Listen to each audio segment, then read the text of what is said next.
Vamos a llamar a la maestra Dominga Mostacedo Pérez. ¿Se está presente en sala, por favor? Muy buenos Muy, días, sí, muy aquí. bien, muy bien. Esta vez en la modalidad expositor, con el tema la interpretación para estudiantes sordos en procesos educativos a distancia. Damos la bienvenida nuevamente a la licenciada Dominga Mostacedo Pérez y activamos el audio, por favor. Muy buenos días a todos los del tribunal y también a todos los que nos están observando y nos van a observar un poquito más allá la presentación. También voy a presentar a la maestra Letzi, que va a ser esta vez. Vamos a un poquito intercambiar roles, ¿no? Yo en el proceso de trabajo y la experiencia que les voy a contar, también más o menos es similar a lo que va a hacer la maestra Letzi. Entonces, nuevamente, bienvenidos y quiero iniciar con esta dinámica, si bien estamos viendo, observando ya muchas presentaciones muy innovadoras, ¿no? Más que todo en lo que es frente a lo educativo. Voy a pedir a todos, si bien están con las pantallas cerradas, pero puedan hacer las palmadas. 1, 2, 3. En cada palmada que hemos ido haciendo, hemos visto o estamos en este momento, hay niños y estudiantes con discapacidad que están siendo discriminados de alguna manera, ya sea por metodologías no adecuadas, ya sea por mala conectividad, ya sea por no tener recursos tecnológicos para poder conectarse. Entonces voy a empezar mi presentación. Me dicen, por favor, si se puede observar. Sí, está todo bien. Voy a apagar la cámara un poquito para visibilizar el trabajo de la persona intérprete. Si en caso estuviera en este momento, por ejemplo, una persona sorda, yo, por ejemplo, no soy la persona más importante. Entonces yo puedo llegar a ustedes a través de mi voz. Entonces aquí va a jugar un rol importante la persona intérprete. Por tanto, voy a cerrar la pantalla y es también parte de la experiencia vivida, ¿no? Como ya ha mencionado la licenciada Lisbeth, la interpretación para estudiantes en procesos educativos a distancia. Como ya han mencionado, a muchos nos ha tocado vivir una realidad educativa diferente, ¿no? Por la situación de salud que vivimos actualmente. Ahí, por ejemplo, toca reflexionar nuestras estrategias, nuestras metodologías, cómo lo estamos haciendo en esta situación, ¿no? De modalidad a distancia. Por ejemplo, podemos estar excluyendo, como ya decíamos, por no contactarnos con nuestros estudiantes, por no dar los recursos necesarios o pertinentes. Entonces creo que tenemos que apostar a lo que es la inclusión. Una partecita de todo lo que se ha vivido esta experiencia les voy a comentar en esta experiencia. Por ejemplo, qué tomar en cuenta antes de elegir los recursos y también las herramientas tecnológicas, la inclusión educativa. Si hablamos en el modelo educativo sociocomunitario productivo, está inmerso en la 070, por ejemplo, está establecido lo que es la inclusión educativa. Esto no solamente se trabaja en lo que es educación especial o con la presencia de personas con discapacidad, sino también los niños que viven, que tienen una cultura diferente a la mayoría, ¿no? Entonces ahí, por ejemplo, en la Agenda 2030, por ejemplo, en el objetivo 4 y 10 establece claramente la calidad con igualdad de oportunidades. Creo que es muy importante recordar como maestros al momento de hacer nuestras prácticas educativas. Les voy a presentar el contexto, obviamente se ha vivido en educación superior, pero similar trabajo realizan en lo que es educación regular, más que todo en secundaria, donde los estudiantes sordos están incluidos en diferentes unidades educativas. Y ahí, por ejemplo, el rol del intérprete, ¿cuál es? Es un puente comunicativo entre la maestra intérprete y docente de especialidad. Aquí, por ejemplo, nosotros solamente somos voz en el caso que requiera y cuando la maestra de unidad de formación o de especialidad haga una intervención verbal, entonces podamos hacer llegar esta información a los estudiantes sordos. Y tenemos que tomar en cuenta cómo está establecido estos procesos de inclusión, tomando en cuenta que los estudiantes son sordos, su lengua es lengua de señas boliviana en el caso de Bolivia, Y también debemos tomar en cuenta su cultura sorda y también tomar en cuenta que esta cultura es visogestual. Y también importante recalcar, ¿no?, cuáles son las características que debe tener una persona intérprete. No es solamente, como lo estamos viendo ahora la licenciada Letzi, verse en la pantalla, hacer, signar. Antes y durante y después hay un trabajo a nivel personal y también profesional. Vamos a empezar con, para eso es muy importante para seguir desarrollando y fortaleciendo la lengua de señas y podamos llegar acorde a los procesos comunicativos que ellos establecen. Uno, tener contacto con la comunidad sorda, capacidad de concentración, expresión comunicativa, amplitud y conocimientos generales. Por tanto, nosotros, por ejemplo, tenemos que involucrarnos en diferentes aspectos de formación de conocimiento general. Confidencialidad, todo lo que vaya a suceder en el aula, todo lo que vaya a establecer, por ejemplo, los procesos comunicativos y formativos, los docentes de especialidad, entonces tiene que quedar en confidencialidad, porque es un trabajo serio y profesional, actualización permanente, tanto en señas y en otras áreas. Conducta ética, ¿no?, que es muy importante. Imparcialidad y neutralidad. Por ejemplo, muchos nos dicen, tú estás hablando por la persona sorda, y no es así, porque nosotros nos regimos bajo una normativa, es el código ética intérprete. Aquí, por ejemplo, antes de un poco narrar en 5 pasos lo que se ha vivido la experiencia, también se ha tomado en cuenta elementos que tienen que ver, esto también nos puede servir como maestros, tomar en cuenta qué intervienen en los procesos comunicativos. Aquí en el primer cuadro, por ejemplo, pueden ver en el caso de la persona oyente. En el segundo cuadro, por ejemplo, podemos ver cómo son los elementos o las etapas de intervención comunicativa. Entonces, muy importante, ¿no?, a la hora de elegir las herramientas tecnológicas. Y también no olvidarnos, ¿no?, que nosotros somos maestros y tenemos esa identidad de ser maestros. El hecho de estar como intérpretes no nos quita esa identidad. Yo en mente he llevado siempre el aprendizaje es como una danza, nos decía o nos dice Anderson. La tecnología establece el ritmo y el momento, y la pedagogía define los movimientos. Entonces, por ejemplo, nosotros teníamos una plataforma que es Moodle, con la que hemos trabajado en las sesiones asincrónicas, y también cómo hemos ido apoyando en este momento, en este espacio, por ejemplo, a los estudiantes sordos. Ahí, como pueden ver en la segunda imagen, obviamente tenía una estructura la plataforma en la que se ha ido proponiendo actividades de apoyo, lo que podíamos decir, ajustes o adaptaciones. Y al momento de elegir también hay que tomar en cuenta esos 3 aspectos que son muy importantes: invisibilidad, adaptabilidad, ubicuidad. ¿A qué se refiere, por ejemplo, la primera? Para que dentro de lo posible la tecnología pase inadvertida, ¿no es cierto? No podemos decir esta herramienta tecnológica es solamente para la persona sorda, para la persona ciega. Entonces, que dentro de nuestros recursos también responda así a estas características con las que les he ido mencionando anteriormente. Por ejemplo, ubicuidad. Aquí, por ejemplo, es una foto real de un estudiante que se ha ido conectando. Obviamente se requería, ¿no?, la conectividad y tener señal de internet. Entonces, adaptabilidad para que responda a las necesidades. Por ejemplo, ahora hemos vivido o estamos viviendo aún todavía, ¿no?, en lo que es distanciamiento social, y por tanto nos convoca a hacer una educación diferente, ahora, por ejemplo, a distancia. ¿Qué consideraciones debe tomar en cuenta en la interpretación en entornos virtuales? Por ejemplo, ahora pueden ver a la maestra Letzi. Uno, ubicarse, ¿no es cierto? Que no haya distractores, por ejemplo, detrás de la persona, porque son ruidos visuales que puede distraer tanto a la persona sorda, también a la persona que no es sorda.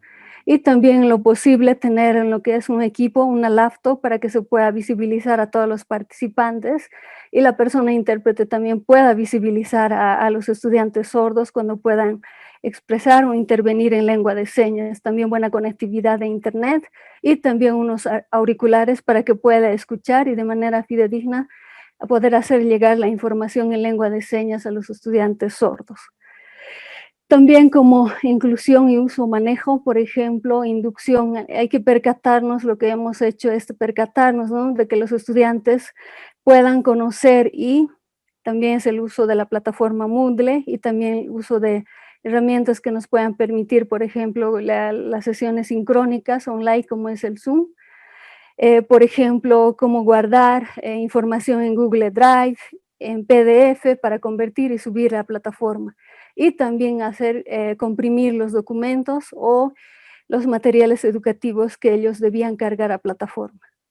Entonces, por eso es muy importante tomar en cuenta estos aspectos y cerciorarnos más que todo que los estudiantes puedan realizar y utilizar correctamente. Paso 2, la selección de herramientas tecnológicas. Obviamente, como vamos, por ejemplo, en el caso mío requería de hacer videos con recuadros donde haya la interpretación de lengua de señas, por ejemplo, el Screencast, como te permite grabar en la pantalla, es el recurso que más he utilizado, también plataformas interactivas en tiempo real. Elaboración de herramientas, por ejemplo, se ha establecido a partir de las guías ya elaboradas por los docentes de especialidad, también un poco sintetizar, clarificar la información, ¿no?, en fichas de apoyo por semana, dependiendo del trabajo del docente de especialidad. Y ahí, por ejemplo, lo que se ha hecho también un poco para facilitar y también crear códigos QR.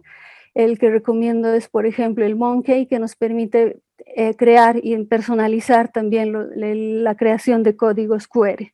No voy a detallar un poco porque eso podamos encontrar en videos tutoriales, entonces están al alcance de todos. Por ejemplo, aquí también guía de apoyo a estudiantes sordos, obviamente coordinando, trabajando en equipo con docentes de especialidad. Y también la parte emocional, ¿no? Si bien todos hemos vivido, estamos viviendo todavía en situación con emociones de miedo frente a esta realidad, entonces también un poco animar en las guías, reflejar, ¿no?, que tú puedes, que no te rindas. Y ahí, por ejemplo, en la experiencia, por ejemplo, en el punto 4, interpretación en clases online. Como ahora, por ejemplo, estamos viendo, ¿no es cierto? Ahí están las personas sordas en la clase junto con los demás compañeros, la persona intérprete. Entonces, la regla de la clase para que puedan ver tanto las personas sordas, tener las cámaras abiertas para que puedan visibilizar también, ¿no?, la intervención y puedan tener una comunicación más fluida. Entonces, también la participación de las autoridades es muy importante, ¿no?, para ir motivando a los estudiantes, también verificar que estén participando en las clases a distancia.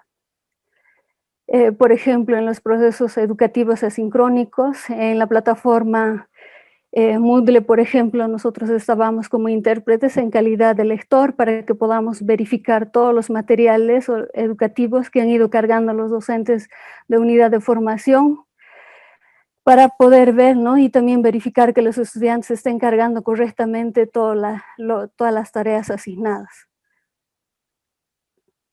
Y también cómo ha sido nuestra participación en los procesos de evaluación.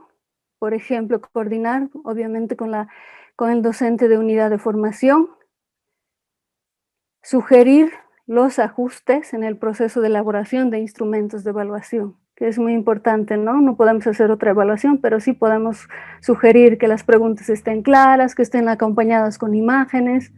Y, por ejemplo, durante la aplicación de la prueba, acompañamiento a los estudiantes sordos, ¿no? Por ejemplo, si en caso tuvieran duda o alguna falla, alguna dificultad, en el momento de poder desarrollar la prueba.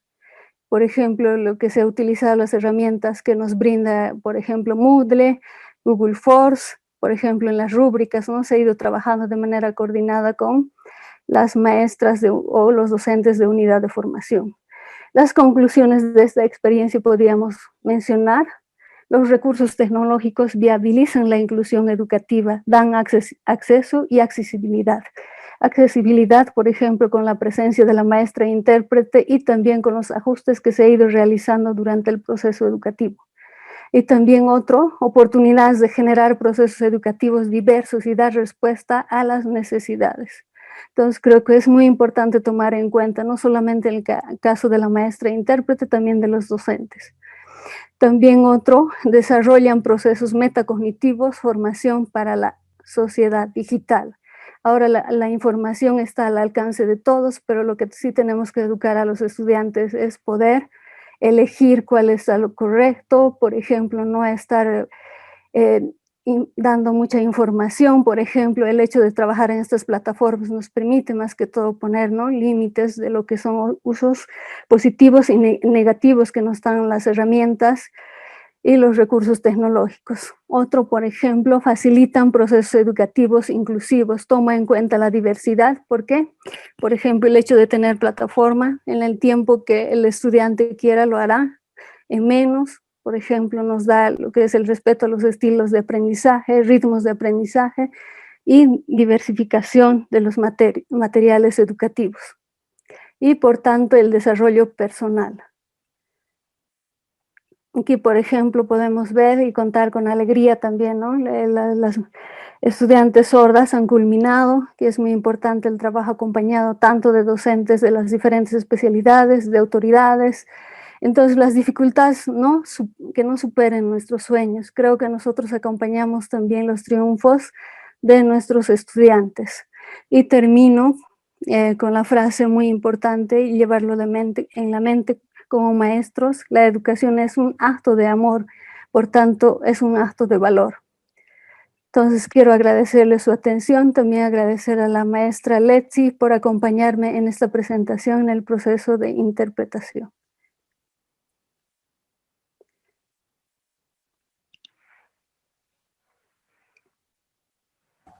Muchas gracias a las dos maestras por el desarrollo del tema, muy interesante, y felicidades por los logros con los estudiantes. Vamos a dar la palabra a los miembros del jurado para realizar las consultas correspondientes al tema.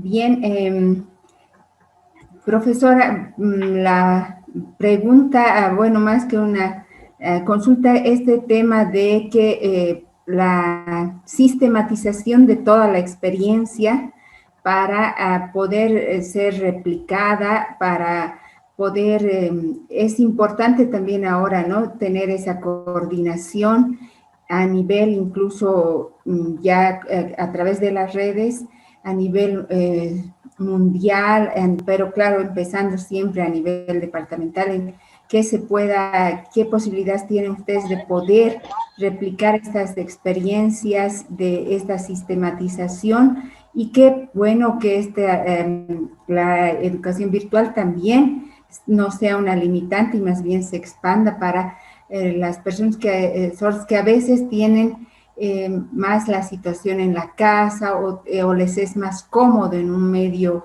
que ellos conocen, ¿no? Gracias, Licen Anaí, por hacer la pregunta. Bueno, esta experiencia que les comparto a nivel también Bolivia se ha compartido, ¿no?, el trabajo, porque realmente es muy importante visibilizar al maestro o maestra de apoyo intérprete. Entonces, creo que debemos dar las oportunidades, de eso se trata la inclusión educativa, dar las oportunidades de poder educarse como cualquier persona. Entonces, porque, por ejemplo, muchos dicen, yo tengo un estudiante con discapacidad, es sordomudito, entonces, ¿qué puede hacer? Creo que nosotros ya al momento de que ingrese a nuestros centros educativos, ya estamos poniendo una etiqueta de que no va a poder, de que no puede lograr. Creo, han reflejado que sí pueden, y además en los lineamientos curriculares, por ejemplo, sugieren que las maestras de educación inicial en familia comunitaria donde haya población sorda, sean maestras sordas que son modelos lingüísticos, pero no cualquier maestro sordo, sino que tengan capacidades y también lo que son manejo de lo que es LSB, Entonces, por tanto, también la didáctica, que es muy importante. Han debido ver en la presentación, por ejemplo, de la anterior maestra, los recursos educativos, en este caso de las personas con discapacidad, es muy importante, pero tiene que ser materiales que tengan, uno, tomar en cuenta sus características personales, necesidades y potencialidades que tiene este grupo de población. Entonces, bueno, no tenga miedo de recibir estudiantes sordos con discapacidad en sus aulas. Podemos trabajar aquí en Sucre, por ejemplo, tenemos 5 centros de educación especial, de manera mancomunada, aliada, podemos trabajar. Entonces, solamente eso, los maestros nos damos la oportunidad de hacer una educación diferente. Creo que el hecho de recibir a estudiantes con sin discapacidad, de eso se trata, ¿no? No sé si alguien más quiere hacer alguna otra pregunta.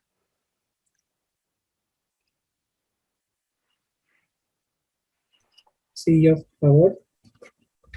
Adelante, profesor José Luis. Bueno, en primer lugar, felicitarle a la licenciada Dominga y a la intérprete, sí, creo que es muy importante tocar estos puntos y es verdad que estamos ante cierto tipo de contextos en los cuales creo que debe llamarnos a la reflexión estos aspectos. No sé si, y esto va como pregunta a la expositora, no sé si se ha establecido algún tipo de estrategia para sensibilizar no solamente al entorno familiar, sino también a tal vez a la sociedad misma, para que nosotros también tomamos en serio esto, ¿sí? Es evidente que nosotros también debemos ser parte de estas personas que si bien tienen este tipo de dificultades, pero tenemos que también ser parte de ellos para poderlos entender, comprender, ver sus realidades. Y no sé si es que se ha visto ese tipo de estrategias para un poco llegar más a la sociedad. Gracias, Licen José Luis, por hacer la pregunta. Aquí tenemos también que fue docente Germán Arturo Marañón. Por ejemplo, el hecho de tener en nuestras aulas estudiantes con discapacidad es la primera sensibilización, porque de manera natural, por ejemplo, se trabaja lo que son los valores, aceptar al otro con una lengua diferente, con un tipo de aprendizaje diferente. Entonces, uno es eso. También en lo que es las unidades educativas especiales tienen, por ejemplo, plataformas informativas como es el Facebook. Y también ahora, por ejemplo, como estamos viviendo una era digital, también podemos tener a nuestro alcance lo que es la información de cómo hacer procesos educativos con estudiantes sordos, cuáles son los elementos, ya sean personales y materiales, que intervienen en la educación de la persona sorda. Creo que, por ejemplo, en la SFE Mariscal Sucre, el hecho, la presencia de estudiantes sordos ha permitido, uno, conocer a la persona sorda, porque uno es que nos hablen, ¿no es cierto? Que es la persona sorda, tiene la cultura, su lengua es esta. Pero el hecho de convivir es ya, de manera natural, uno se aprende la lengua de señas, se aprenden muchos valores. Y también las instituciones también invitamos a que puedan participar las personas sordas y podamos ser incluyentes. Si bien las normativas dicen 3% en lo que son las instituciones públicas, pero no se está cumpliendo a cabalidad. Por ejemplo, de lo que he ido mencionando desde la Constitución Política del Estado, de lo que es la 070, la 2223, ya nos está enmarcando de qué debemos hacer, cómo debemos hacer, pero yo pienso que parte más de una decisión personal, ¿no? Como persona, ¿cómo respondo a esta realidad? ¿Cómo respondo a este tipo de estudiantes que están en mi centro, que están en la sociedad? En Bolivia, de acuerdo al último censo, hay 50.562 personas sordas. Entonces, en cualquier momento nos va a tocar trabajar con ellos, vamos a tener en nuestras aulas, en nuestros espacios laborales. Ahora en Bolivia, por ejemplo, ya tenemos 45 sordos y aquí en Chuquisaca tenemos 6 o 7 personas sordas que son maestros. Entonces creo que es muy importante ahora, por ejemplo, en los eventos, como establece la 223, por ejemplo, poder tener una persona intérprete, ya sean en los eventos virtuales, los presenciales. Creo que debemos considerar de a poco ir trabajando, ir rompiendo esquemas y estructuras también. Y termino con esto, como decía Aldo Campo, lo menciona, ¿no es cierto? Las estructuras gramaticales se tienen que romper. ¿Por qué? Porque muchas veces estamos en una estructura administrativa, pero no queremos cambiar. En el caso de SFEM, por ejemplo, en la normativa vigente actual, en el Compendio Normativo 2018, se ha establecido el rol, el perfil de la maestra intérprete. Entonces creo que es muy importante ir haciendo cambios. Podemos hacerlo igual en lo que es educación regular. Muy bien, profesora Dominga, por la participación. Nuevamente felicitarla a usted, a la maestra Letzi, quien esta vez ha estado acompañando con la interpretación de... Y Lisa, me permite un ratito, también quiero decir fuerza a mi pueblo Potolo. Ustedes saben, yo soy de ahí, entonces fuerza a mi pueblo Potolo. Han muerto muchas personas y gracias. Muchas gracias, Pro. Muchas gracias por su participación. Ahí estaba la licenciada Dominga.